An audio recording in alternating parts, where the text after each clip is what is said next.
¿Es posible crear una compañía de tecnología de Perú para el mundo? Para responder esta pregunta charlé con Cristian, CEO de Cursalab. De hecho, esta es la segunda empresa que tiene Chris, ya que anteriormente, nada más saliendo de la universidad, decidió emprender, pero lamentablemente no le fue nada bien. Luego decide ingresar al mundo corporativo en una multinacional y comenzó a escalar muy rápido. Y nuevamente, luego de unos años, decide volver a emprender. Junto con Chris charlamos sobre qué aprendizajes tuvo del mundo corporativo que trasladó a su segunda compañía. ¿Por qué es tan importante conocer el juego financiero de tu compañía? Y si como empresario, como líder de una organización, es posible desconectarte completamente de tu trabajo. Si estás emprendiendo o estás trabajando y quieres dar el salto a emprender, este capítulo es para ti. Así que nos vemos en el podcast. Muy bien, bienvenidos a un capítulo más de este podcast. El día de hoy tengo de invitado a mi tocayo, a Cristian Manort. De hecho, los dos somos de la región de Ica, aquí residentes en Lima. Pero bueno, nada, Chris, ¿quién mejor que tú para que te puedas presentar un poco de Cursalab, de lo que haces y luego vamos a ir un poco con algunas preguntas que hemos preparado para ti esta tarde? Excelente, Cristian, te agradezco la invitación, un placer estar acá y poder conversar. Bueno, nosotros en Cursalab somos una plataforma que integra la gestión de capacitación y de entrenamiento para personal operativo y la medición de operaciones dentro de las empresas, de tal manera que las empresas puedan en un solo lugar tener claridad de cómo se vienen ejecutando sus operaciones, empresas que tienen, digamos, a muchos trabajadores trabajando de forma presencial en una operación física y puedan integrar tanto las métricas de la operación y el control de la operación como el entrenamiento de estos mismos trabajadores, ¿no? Y utilizamos varias tecnologías como la visión computacional, inteligencia artificial para ayudarlos a acelerar esta administración y este control. Genial, Chris. Bueno, ahí ya vamos a entrar un poco a temas de lo que vienen haciendo con AI y otros temas más dentro de las organizaciones. De hecho, tienes clientes muy grandes, sé que también están en varios países, pero bueno, Chris, yo sé que ahora con Cursolab están creciendo mucho y demás en esa fase como de CEO emprendedor, pero sé que en algún momento no fue así. Yo sé que actualmente eres CEO de Cursalab, sé que anteriormente hiciste una excelente línea corporativa, pero anteriormente a ello fuiste emprendedor y no te fue bien. ¿Y qué aprendizaje sacas de ese momento cuando emprendiste por primera vez? Creo que recién saliendo de la universidad, que por ahí trasladas luego a otras áreas de tu carrera. Y creo que el mayor aprendizaje que tengo, que tuve ahí, fueron dos cosas. Primero, decidir meterme, o uno tiene que decidir meterse en una industria que conoce.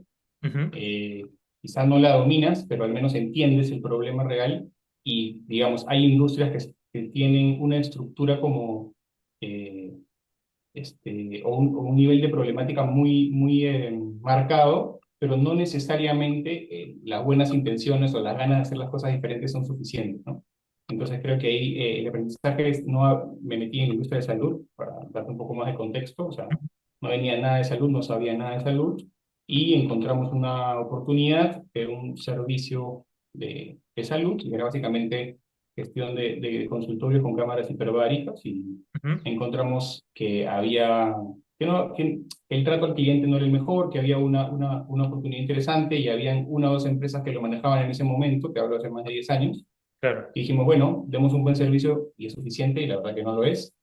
Y bueno, ahí lo que aprendí es primero tener claro cuál va a ser tu estrategia de go-to-market y si es que tenemos en ese momento la capacidad y los recursos para hacerlo ujú, y no simplemente tener claro el problema y que con eso va a ser suficiente, ¿no? En el caso mío no lo fue. claro. Yo creo que es lo mejor. Y lo otro, mucho más financiero, que ya después en mi vida financiera lo hice, es que uno, ahora intento, bueno, cuando hicimos Cursalab también fue así, o meterme en un negocio en el que los costos fijos no sean lo más relevante, no sean tan altos. E ir Ok, comenzando a crecer en función a costos variables, seguir agregando, ¿no? En esa primera experiencia nos metimos con un costo fijo muy alto, sin una estrategia de go-to-market muy específica o muy bien diseñada. Mi socio sabía algo de la industria, pero no de emprendimiento en la industria y no realmente de cómo llegar a nuestro público objetivo, que claro. era a través de médicos, era un poco más complicado, ¿no? Sí. Entonces, bueno, eso es lo que rescato de esa Ahí experiencia. de esa experiencia que sí no fue bien. Y luego, si quieres recapitulando ahí, es mucho el tema de tener claro tu estrategia de go-to-market y el tema de los costos fijos, pues no tan elevado en una primera instancia. Y Chris, luego de esa mala experiencia que tuviste, entraste al mundo corporativo, sé que estuviste en banca, sé que estuviste, bueno, también en Unilever. ¿Qué aprendizajes te llevaste de emprender y luego pues pasar al corporativo? Porque normalmente se ve que uno entra al corporativo y luego emprendes. En tu caso fue al revés. De acuerdo, yo mientras estudiaba en la universidad trabajaba también ya en Ah, el ok. banco. De hecho, Ok. mis últimos 5 años en la universidad que la hice un poco más de tiempo, ¿no? Ujú. Por temas, digamos que yo me la fui solventando Ah, ok. la carrera y en los últimos años me dediqué a trabajar ahí en banca. Acabando la universidad es donde decido emprender esto que hablábamos y ya después del fracaso estrepitoso que tuve, Ujú. volví al mundo corporativo, a las finanzas que me encantan, y ahí es donde entré en Unilever, ¿no? Y ahí creo que lo que más rescaté, o lo que más me sirvió es entender lo importante que es la ejecución, Ok. ¿sí?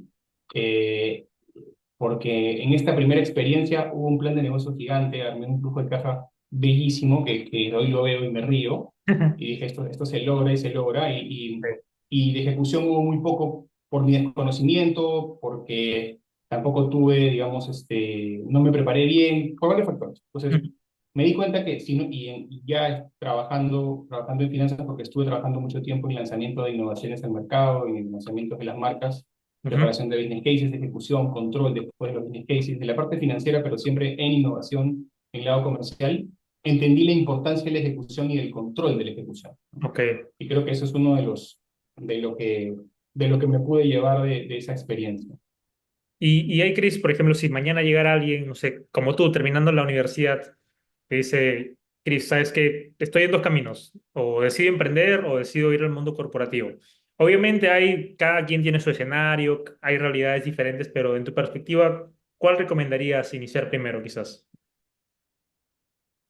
Lo que pasa es que yo pienso de que no hay un camino absoluto, no hay una Ujú. verdad absoluta de cómo hacer las cosas. Pienso que va a depender mucho del contexto de cada uno, ¿sí? Te doy un ejemplo, una persona que quizá en su vida universitaria o incluso desde chico ha crecido en una familia emprendedora, ha tenido mentores de cerca como padres, tíos, abuelos y ha entendido muy bien esto desde adentro, quizá yo le diría, emprende, ¿no? O sea, ya sabes qué es lo que pasa, has vivido lo bueno, has vivido lo malo, no desde adentro, pero has estado en ese entorno, y eso influye mucho. En cambio, alguien que no ha tenido esa experiencia y que simplemente quiere emprender, Ujú. yo creo que sí es importante tener una experiencia corporativa primero, o en todo caso, si no lo vas a hacer, rodearte bien, ¿no? Rodearte Ok. bien y entender bien. Yo creo que eso sería como lo que te podría decir al respecto. Igual, eh, insisto que así no decían tener la carrera corporativa, hay experiencia del mundo corporativo que te va a sumar muchísimo, sobre todo cuando quieres, Ujú. primero, crear cultura, que es muy importante, que si nosotros no tomamos conciencia de la cultura como founders, no tomamos conciencia y no tomamos la cultura por las astas, la cultura se va a crear igual y nos va a Ujú. pasar por encima o la vamos a crear inconscientemente. Entonces, el mundo corporativo, sobre todo en grandes transnacionales, la cultura está muy bien diseñada, ya Ok. sea para bien o para mal, y eso te lleva muy buenas herramientas. Y parte de eso es lo que he aprendido en Unilever, ¿no? De hecho, es una compañía increíble, a mí me encanta. Estoy enamorado de sus marcas y seguramente así será por mucho tiempo más. Y de ahí extraigo mucho la cultura, extraigo mucho el enfoque en resultados, pero sin descuidar el trato humano y cómo es importante llegar a las personas siendo empático con la persona sin descuidar el resultado, ¿sí? Ok. Y eso quizá años antes, sin esa experiencia corporativa, no sé si lo hubiera tenido tan claro o tan presente en el camino. Entonces sí Ujú. es muy importante desde mi punto de vista. El tema valorazo, bravazo, genial, Chris. Y bueno, y ahí yendo un poco más ya, más actual. Hiciste una gran línea de carrera en Unilever, comenzaste y bueno, fuiste escalando muy bien. ¿Cuándo es que tú decides o por qué se da ese tema de, oye, quiero volver a emprender sabiendo que en una primera instancia no te fue tan bien? Porque quizás también vino por tu mente, ya lo intenté una vez, no me salió, será, no será, ya tenías una carrera muy buena, tenías responsabilidades, entonces, ¿cómo fue ese tránsito de tomar la decisión nuevamente? O sea, cuando llegué la primera vez en esa experiencia, ese emprendimiento, el bicho de emprender no se me quitó nunca. De hecho, Ah, ok. antes de eso, cuando estaba en el colegio, ya hacía cosas. O Ujú. sea, mencionaste que somos de Ica, yo traía pisco de Ica y lo vendía acá con mochila y me pasaba en las calles y metía mis botellas de pisco. en mi mochila y salía a las licorerías a vender crema de pisco, X cosas, ¿no? Siempre Claro. buscando cosas que hacer, o sea, siempre intenté hacer algo. Entonces, Ah, al momento que eso sucede, dije, toca el mundo corporativo porque claramente fracasé por no tener la capacidad para hacerlo. O sea, ahí es muy importante hacer introspección y no decir soy un fracasado, sino claramente fallé porque no tenía las herramientas para hacerlo. ujú, Entonces, y no solamente eso, sino que necesitas también tener estabilidad financiera. claro. Entonces, recién salido de la universidad, toda la liquidación de ese trabajo en banca la invertí en ese negocio, quebró, caí en centrales de riesgo incluso, Ok. y la cosa fue media compleja. Después de ese primer emprendimiento, se dije, de acá en más debería ser mejor, pero tengo que estabilizarme primero, ¿no? Entonces es ahí donde ingreso, queriendo emprender, pero no teniendo claro cuándo lo iba a hacer y en qué lo iba a Ujú, hacer. claro. Esto fue, y durante varios años, estuve casi 8 años en Unilever, durante casi el 70 o el 80% de mi carrera en Unilever fui, como tú bien dices, pasando por varias posiciones y ya más o menos 3 años antes de salir es donde decido iniciarlo en paralelo, Ok. ¿no? Decido iniciar Curso Lab en paralelo con una unidad de negocio que era distinta a la que hoy tenemos, otra cosa distinta con otros socios también, y eso lo fuimos moviendo en función de la necesidad que encontramos en el mercado, una empresa que nos pidió un servicio de producción de cursos y que Ujú, al final terminamos ofreciéndole una plataforma como medio de suerte, ok. y es ahí donde fuimos avanzando, mejorando y Vale. demás, ¿no? Entonces, siempre cuidando el tema de los costos fijos, que era como una obsesión Está mía, marcado ya. ¿no? Exacto, entonces yo no cobré sueldo por todos esos años y simplemente lo que entraba era mejorar, mejorar, mejorar, mejorar, ¿no? Ok. Eh, y al final ya es ahí cuando me voy del todo, que fue en el 2021. eh, yo ya había planificado esa salida por lo menos 2 años antes. O sea, yo ya sabía cuándo quería hacerlo, yo ya sabía en qué tamaño de compañía era el momento adecuado para hacerlo, en qué tamaño de compañía. El tamaño de compañía nunca va a ser el tamaño ideal. El Ujú, tamaño ideal no existe. Aquel que dice me fui cuando ya ganaba lo mismo que mi trabajo actual, ujú, no digo que sea difícil, pero quizás si en tu trabajo actual no has pasado mucho tiempo y no has pasado por varias posiciones, quizás puedas igualar más rápido tu claro. salario o tus Suerte. condiciones, ¿no? Conforme has pasado más tiempo y llegas a otro tipo de posiciones, igualar eso es más complicado. Ujú, Entonces, para hacerla corta, yo ya había planificado en qué momento irme, ya lo tenía pensado con 2 años antes, y yo decía, si espero a que esto llegue a un tamaño más grande, lo más probable es que no lo haga, es decir, que no me vaya. ¿Por qué? Porque ese tamaño más grande iba a, no sé, pasar en 3 años más, yo ya casado y con una hija de 1 año, ok. en ese momento, pues ya tengo dos, pero cuando dije, oye, si espero 3 años más, 4 años más, mi hija va a tener 7, 8 años, son otras responsabilidades, es otro estilo de vida, distinto Ujú, al que tenía en ese momento, ¿no? Entonces, claramente, podía llegar a ese tamaño, como no podía llegar, pero mis exigencias o lo que yo requería para el estilo de vida de mi familia era en cierto nivel, ¿no? Entonces, claro. tenía que tomar una decisión de si arriesgarme o no, obviamente con un backup importante, que sí fue, ¿no? O sea, Sí. eh, sí, y para esto es muy importante, Cris, que sea un tema muy bien conversado con la familia, porque es una Sí. decisión muy importante. O sea, si mi esposa no hubiese apoyado desde el inicio, imposible que se hubiera podido lograr. Sí, Eso es y muy ahí, importante. Chris, Que a muy veces no se habla marcado. mucho. Y ahí veo, Chris, muy marcado de tu lado, bueno, un background muy financiero. O sea, me dijiste que lo habías pensado 2 años antes. O sea, no fue como, oye, sabes que un par de meses y me voy ni nada. Entonces, para ir a los que puedan estar escuchando esto y están con ese bicho de, oye, estoy con este proyecto, por ahí está aprendiendo recién, pero tiene 2 meses. ¿Qué pautas hay como de tu lado? Tener, o sea, tener un colchón de un año, tener consideradas qué cosas como para que también no sea pues un estrés, más bien el emprender full time. Sí, o sea, primero lo ideal es que lo hagas sin hijos. Ujú, Eso es lo ideal, porque finalmente si a nosotros nos falta algo es más sencillo claro. ingeniárnosla, ¿no? Pero si ya sobre la marcha no se puede, lo primero es asegurar que tu familia por una determinada cantidad de tiempo tenga lo que necesita tener, Ujú, ¿sí? Eso es lo primero para poder tomar la decisión, que esté bien conversado y consensuado, porque no solamente se trata de tomar la decisión, se trata de que esas horas que antes trabajabas 8 o 9 horas al día vas a pasar a trabajar 16, 15, o sábados y domingos al principio, ¿no?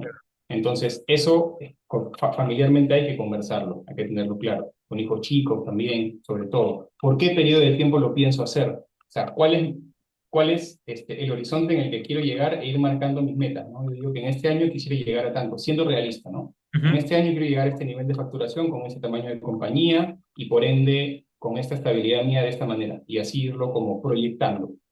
ujú. Y eso primero es eso, por eso te diría, no te pondría, para responder tu pregunta, como un plazo específico de tiempo, va a depender del contexto de cada uno. Si es una Claramente. persona que no es casada, soltera o que no tiene hijos, probablemente pueda aguantar más el golpe, ¿no? Si eres más joven, también, ¿no? Entonces creo que va a depender no va a ser el momento ideal, eso sí. Si Nunca buscas el llega. momento ideal, no existe el momento ideal, no va a llegar nunca, ¿ya? Mm, Tiene que ser un momento donde no esté tan en riesgo la tranquilidad tuya y de tu familia. Hay riesgo, evidentemente, hay riesgo mucho, pero que no esté al borde y tengas digamos que como un backup. Y esto sí, con esto cierro, Liz, es muy importante, al menos yo dije, yo nunca pensé en un plan B, ok, porque si yo pienso en un plan B, ya me estoy condicionando a que mi plan A va a fallar. ok. ¿Sí? Entonces yo decía, no, voy a estar así, bueno, si falla, busco trabajo. Si me ponía a pensar así, ya estaba pensando en qué soy pasar. Entonces yo dije, salgo sin plan B. Salgo cubierto, pero salgo sin plan B. Así que o esto funciona o funciona. Ok. Y ya sobre la marcha verlo. Genial, genial, genial. Ahí para todos los que están pensando en dar el salto, todavía no, aquí los buenos tips de Chris y nada. Chris, y ya luego cuando tú comienzas Cursalab, ¿cómo fue esos inicios? O sea, yo sé que hoy día tienes una cultura muy marcada, tienes procesos, tienes, no sé, ya tus proyecciones, sabes cómo vas a crecer, pero ¿cómo fue esos primeros inicios cuando ya diste por ahí el salto completo de emprender netamente? Sí, mira, procesos, todavía nos falta hacer un montón. En realidad nunca se termina de construir y Ujú, conforme vamos moviendo o vamos, digamos que evolucionando tanto la plataforma, por ende evolucionan los procesos de atención, de implementaciones, internos de desarrollo, digamos que la manera como vamos mejorando producto ha cambiado también mucho de tener un wish list de funcionalidades a tener prototipos con reuniones con clientes reales y tener como user testing para poder recibir feedback. O sea, el proceso ha ido mutando, por eso te diría que no tengo procesos establecidos. Lo ujú. que tenemos es procesos en construcción que han ido evolucionando en el tiempo, pero continúan en construcción. Ok. Eso por ahí. Y después, creo que eso, ¿no? En lo que es procesos. No sé si esa era toda la pregunta, disculpa. Ahí ¿cómo fue el inicio? O sea, sé que hoy en día Cursalab, bueno, ya Ah, tienes ok. equipo, todo, pero ¿cómo fue esos primeros meses de emprender netamente? Me decías, oye, quizás en tu trabajo estás 8 horas y ahora cuando emprendes quizás estás más, estás sábados, domingos. ¿Cómo fue ahí el inicio? Sí, claro. Cuando lo tenía en paralelo, trabajaba sábados y domingos, sí o sí, y todas las noches. Eso sí, durante el trabajo, mientras trabajaba en paralelo, lo que sí me prometí a mí mismo y lo cumplí es no ocupar las horas de mi trabajo corporativo para hacer esto. Ok. Y no lo hicimos, porque ante todo hay que ser ético y hay que ser leal, Ujú. eh, y eso lo tuve muy claro desde el principio. Ok. Entonces, durante mi horario laboral, nunca hice nada de curso. Tuve la Ok. suerte de poder contratar a las primeras personas que me Ujú. ayudaron mucho en esas primeras etapas cuando se requería presencia mía al 100%, ¿no? La primera persona que contratamos o la segunda, que hoy es uno de mis socios, Ujú. ayudó mucho en esas primeras etapas para trato con clientes, para coordinaciones, para reuniones y demás. Entonces, digamos que dijimos, ok, lo importante es tener un producto que se mueva, que esté evolucionando, una buena atención al cliente y la parte administrativa detrás corriendo. No teníamos, hasta ese momento no teníamos más, no había área de marketing, en redes sociales había algo muy, muy, muy básico. Ujú. Entonces, la parte de facturación la hacía yo en las noches, la parte de contabilidad tercerizada, atención al cliente y ventas lo hacía Gabriel, que es ahora, como te digo, mi socio, que en ese momento era responsable comercial y de atención. Y la parte de tecnología la teníamos con un proveedor, que ahora es mi socio, es el CTO. Entonces, Ok. digamos que bajo esa pequeña estructura fuimos trabajando, ¿no? Siempre muy eficientes en la parte financiera, muy eficientes en no gastar de más, en decidir bien a dónde le damos las balas, Y creo que eso fue. Y después, ya digamos, cuando yo ya fui, yo trabajaba los sábados y domingos muy de lleno, era mucho más estratégico, es hacia Ok. dónde vamos a ir. Entonces yo preparaba como la visión para seguir creciendo. Ujú. Y mi socio me ayudaba mucho con mantener el negocio operando en los Ok, momentos en los que yo no estaba, ¿no? ok. Y creo que no hubo nunca discusión ni hubo nada, porque como te digo, yo no cobraba en ese momento, entonces, Ujú. digamos, no había este conflicto de intereses, ¿no? Que puede haber entre socios que dicen, oye, tú cobras, pero no estás acá todo el día. Entonces, Claro. intentamos mantener eso como muy bien diseñado y muy bien ordenado para que no haya ningún tipo de conflicto. Y bueno, y ya conforme fuimos creciendo, fuimos contratando más gente, colocando muchos más procesos. Eh, lo que me ayudó mucho también fue leer un montón, y eso me ayudó a abrir mente también y a intentar como acomodar mejor los procesos. Pero si me preguntas qué hacíamos, hacíamos de todo, ¿no? Como te digo, Gabriel atendía, vendía, David, que es nuestro CTO, hacía la plataforma, no teníamos diseñador de producto, era solamente developer, era Claro. full stack encima, no había un frontend y un backend, o sea, Ok. son cosas que ya con el tiempo, conforme vamos creciendo, te vas dando cuenta que vas necesitando perfiles mucho más específicos, ¿no? Sobre Ujú. todo para hacerlo parecer mucho más ordenado, ¿no? Claro, exacto, perfecto. Bien, bien ahí, Chris. Y justamente algo que me parece muy interesante, luego de ya ver quizás el crecimiento, antes de este capítulo hablábamos a la interna de el juego, ¿no? El juego que tú también me decías, oye, ¿qué tipo de compañía quiero crear? O sea, una compañía bootstrap, por ahí que se autofinancia y crezca, una que levante capital y queme. ¿Cómo fue también esas decisiones desde tu lado para abordar Cursalab, ¿no? Porque sé que quizás al inicio estabas más con un enfoque startup y ahora quizás con otro enfoque, quizás, cómo lo evalúas ahí de tu lado? Sí, bueno, digamos que al principio la necesidad de financiamiento no fue inmediata, porque como te digo, veníamos generando nuestros propios ingresos y con eso creciendo. Eh, y no, o sea, desde el primer momento creo que también por mi background financiero era, hagamos una compañía que Ujú, crezca bien, doble dígito, casi exponencial, lo que es exponencial, pero a doble dígito, es decir, por lo menos encima de 60 o 70% anual, que es lo que hemos tenido teniendo. Algún año hemos duplicado también, pero más o menos nuestros rangos están así. ujú. Que sea de alto crecimiento, pero muy eficiente. Ok. Entonces, hablando del juego, que es la pregunta que tú tenías, que me comentas, es sí, pues el juego que nosotros vamos también cambiando, por eso el juego que nosotros queremos jugar, ¿no? Ujú, Arrancamos siendo una compañía que nos enfocamos mucho en producto y en atención al cliente. ujú, ¿Ok? Quizá en las primeras etapas no invertíamos tanto en comunicación o los canales de adquisición no estaban tan claros. ujú, Entonces, en el momento en el que comienzas a tener un buen producto, pero las ventas no comienzan a llegar o no comienzas a tener la cantidad de leads que deberías tener para poder cerrar, es donde nos dimos cuenta, ok, el juego tiene que cambiar. claro. Entonces, vamos a incorporar la parte de marketing, pero específicamente en uno o dos canales, ¿no? Entonces, pasamos al canal de paga tipo Google Ads.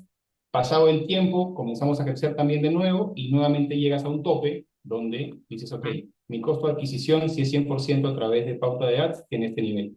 Financieramente ya no es tan conveniente, y comienzas a tener algunas otras variables, ¿no? Dices, claro. o sea, no es por acá. Entonces, diversificamos canales de adquisición y nos metimos en una estrategia orgánica muy potente, por ejemplo, ¿no? Ujú, Entonces, pero bueno, en resumen, el juego ha ido variando. Y lo que te puedo decir que es el juego que nosotros queremos jugar hoy es ser una compañía, como te digo, muy eficiente financieramente, ¿sí? Que no quiere decir ser conservadora en la inversión, lo que ujú, quiere decir es eh, tomar decisiones de inversión con riesgo, no riesgo controlado, pero riesgo bien medido, ¿sí? Y a ok, partir de ahí creciendo. Muy enfocado en servicio al cliente de manera medio perfecto. obsesiva, porque somos muy obsesivos con el servicio al cliente, o sea, bastante. Nuestra velocidad de respuesta es muy rápida, tenemos muchos canales de atención a nuestros clientes, nos tienen a su necesidad de consultas en cualquier momento. Entonces, hoy nuestro juego es cómo automatizamos eso Ujú, y lo hacemos cada vez más escalable, no perder ese foco tan importante en atención al cliente, porque esa es una de las variables más importantes por las cuales tenemos una tasa de retención tan buena. claro. Muy eficiente financieramente, enfocado en dos canales de adquisición y siempre con un equipo de tecnología y de producto que tengamos cierta cantidad de innovaciones o de lanzamientos al año como mínimo, Ujú. ¿sí? Entonces, digamos que estamos logrando enlazar producto con growth de alguna manera muy eficiente, con producto y con un manejo financiero y una atención al cliente, digamos que esos Claro. cuatro puntos, ¿no? Y una atención al cliente como muy metida. Quizá cuando ya, no sé, tengamos el doble del tamaño que tenemos hoy, el juego cambie, ¿no? Y se terminen añadiendo algunas otras cosas. Pero me gusta ver esto como un juego, digamos, de la forma seria, lo digo, ¿no? No de Claro. la forma, ¿no? Y ver, ok, ¿qué me está demandando hoy el mercado? ¿Qué oportunidades estoy encontrando? ¿Y cómo voy a cambiar mi juego Ok. en el tiempo, ¿no?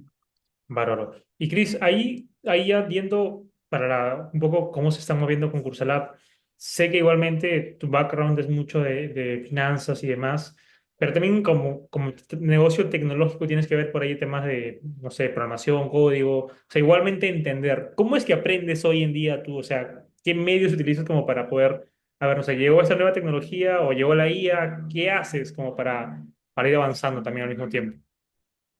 Buenísima pregunta.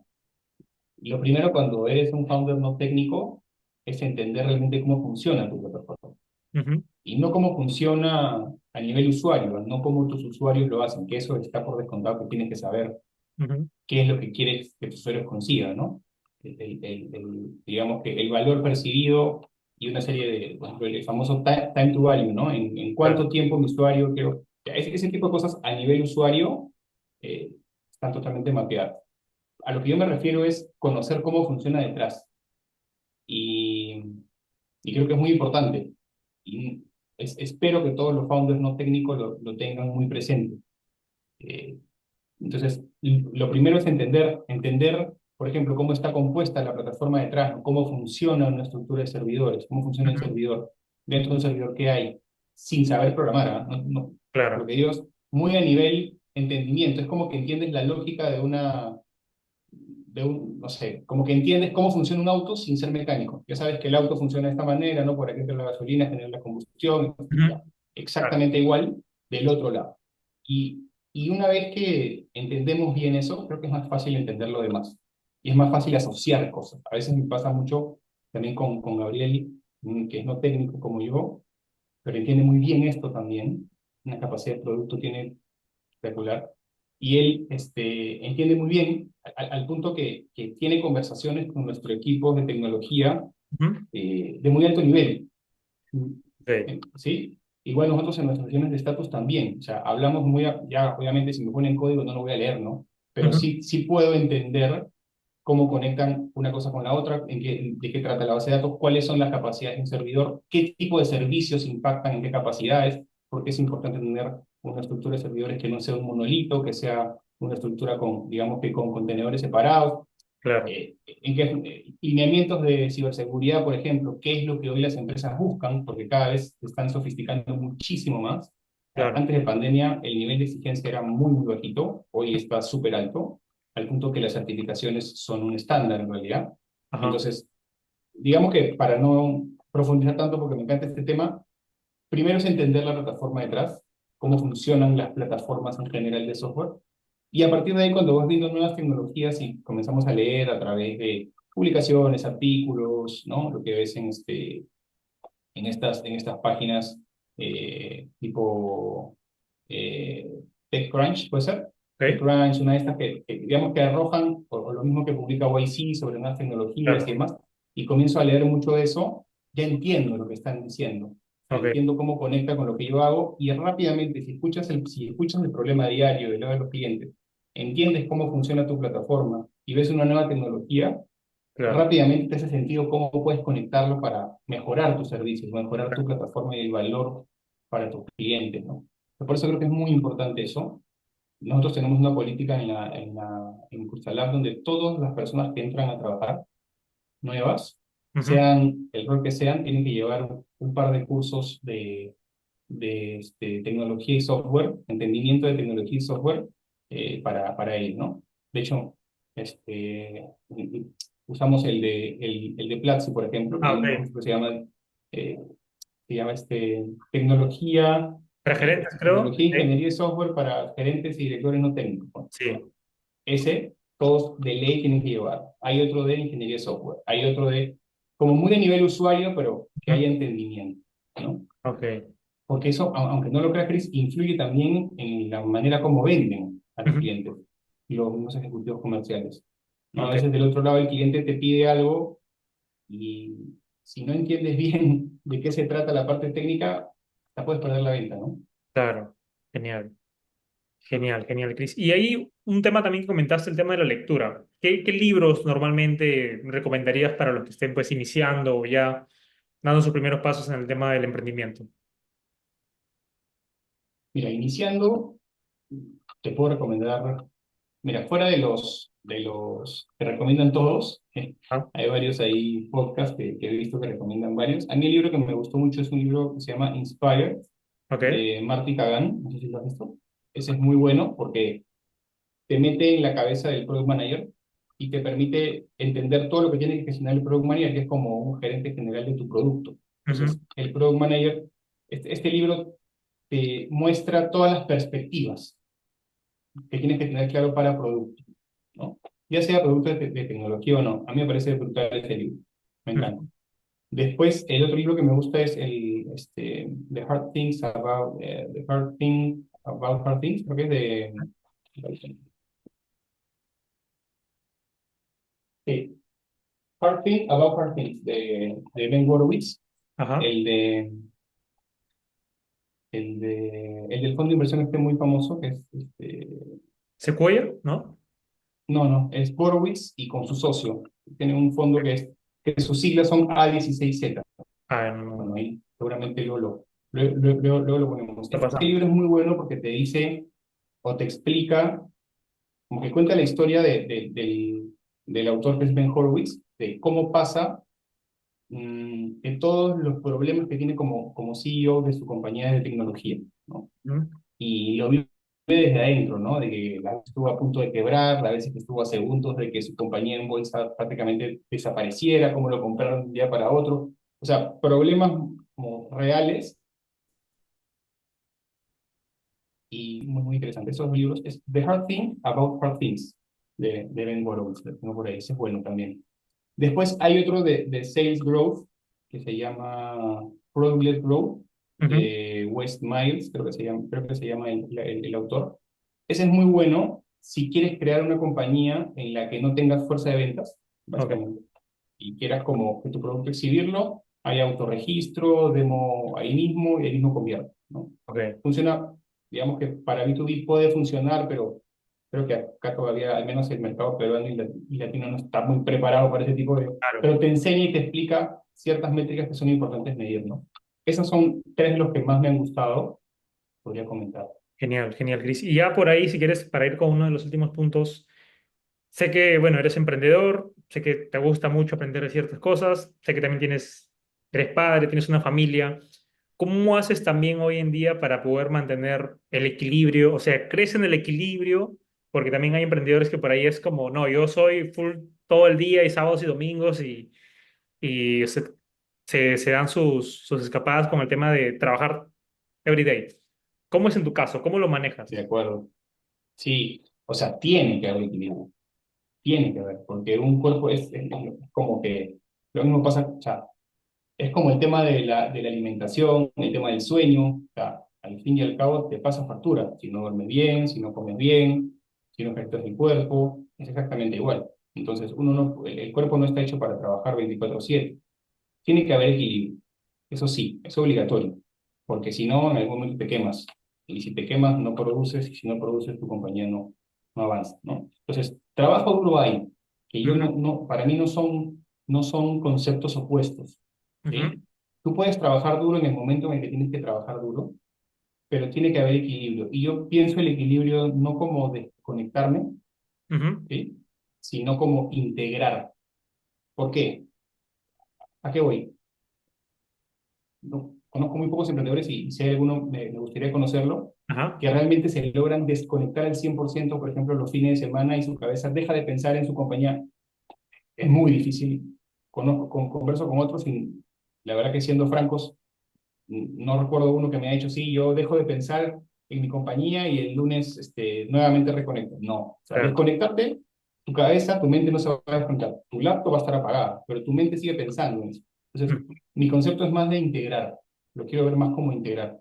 No me desconecto, es decir, en algún momento del día me va a tocar pensar, Claro. pero integro otros aspectos de mi vida para que me permitan enfocarme en ciertos momentos en otros aspectos de mi vida. ¿Me dejo Ujú. entender? Sí. Entonces, creo que la palabra desconectar, no sé si es tan sencillo lograrlo, siendo Ujú. súper franco, ¿no? Entonces, lo veo como integrar, ¿no? Es como, por ejemplo, equilibrio, en mi caso es mi familia, definitivamente. Familia, la lectura, ¿no? Entonces, integrar, o termino a las 6 de la tarde y integro estar con mis hijos, duermo con ellos, les cuento un cuento, los baño, etcétera. Claro. Pues estén chiquitos, ¿no? Los fines de semana igual, pero integro. ¿Por qué? Porque en algún momento, a las 10 de la noche, estoy, no sé, cenando y un pensamiento viene. O sea, Claro. aquel que diga que se desconecta al 100% no No le es. creo, no sé. Me sale muy complicado, ¿no? Entonces, lo veo de esa manera. Tiene que haber equilibrio, pero hay que integrarlo. No hay que satanizar el estar pensando en tu emprendimiento porque es muy difícil no dejar de pensar en eso Ujú. todo el tiempo. Lo que sí puedes hacer es enfocarte en otras cosas en ese momento e integrar otros ámbitos de tu vida para que eso no sea el único pensamiento en tu cabeza y no estemos sobrepensando las cosas, que eso sí es dañino, ¿no? Exactamente. ¿No? Exactamente. Bueno, Cris, de verdad, muy buenas recomendaciones, ha estado muy, muy nutritivo y yo mismo me llevo muy buenos aprendizajes con el tema de la desconexión, el tema el tema de la ejecución también. Así que nada, Cris, si quieres, aprovechamos este tiempo. ¿Cómo los pueden encontrar a Cursalab? ¿Cómo te pueden encontrar a ti? Para los que estén interesados en sumarlos a su organización. Excelente. Bueno, nos encuentran en nuestra página web, que es cursalab.io. Ahí está todo sobre nosotros, nos pueden contactar también ahí. Ojo, no También solo de estamos en Perú, red. creo que están en varios países, Cris, también. Ah, sí, sí, Claro. nosotros tenemos oficinas, tenemos presencia en Perú, tenemos presencia en México, oficinas en Perú y México. También atendemos a clientes en Ecuador, en España y en Chile. Y nos puedes contactar ahí, cursalab.io, tanto para México, van a ser atendidos por el equipo en México y en Perú igual. Nos encuentran ahí a través de nuestras redes, estamos en LinkedIn principalmente. Y bueno, ahí estamos. Y a mí, bueno, mi LinkedIn personal, Cristian Vanor de Lepiane, me encuentran también en LinkedIn. Encantado de conectar y poder conversar. Siempre es un placer. Bien, Cris. Bueno, muchas gracias y espero que hasta una próxima oportunidad. Chao, chao. Gracias, Cris. Chao, chao.